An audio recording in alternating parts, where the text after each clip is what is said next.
Во Дражево на сиромашното четворочлено семејство Кутуровиќ им подари електричен шпоред. Таму во куќа која буквално се руши и распаѓа без никакви основни услови за живот, живее 4-членото семејство Доневи.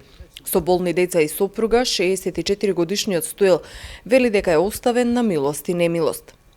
Остатокот од собраните пари Кутуровиќ ги однесе во Обориево за помош на 25-годишната Ирена Танчева, која собира пари за операција во Русија, откако по сообраќајната несреќа остана неподвижна. Од секоја година си имам заречено, кога фаќам крсто, дека ќе ги донирам за некој прави цел. За некој што имат потреба, пошто јас немам потреба од тие пари и би сакал секој пат да ги донирам.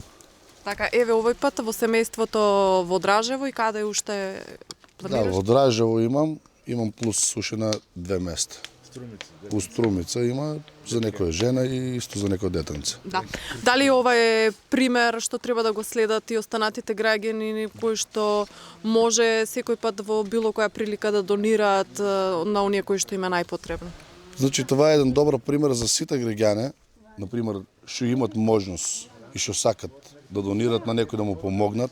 Треба едноставно сите това да го практикуваат. Значи да се помагат на тие што немат.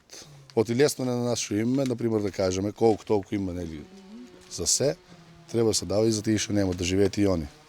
Другите пари Кутуровиќ ги донираше за помош на 5-годишно дете од Струмица, кому му се потребни финансиски средства за операција во Виена, поради искривување на нозете предизвикани како последица од лекувањето на леукемијата.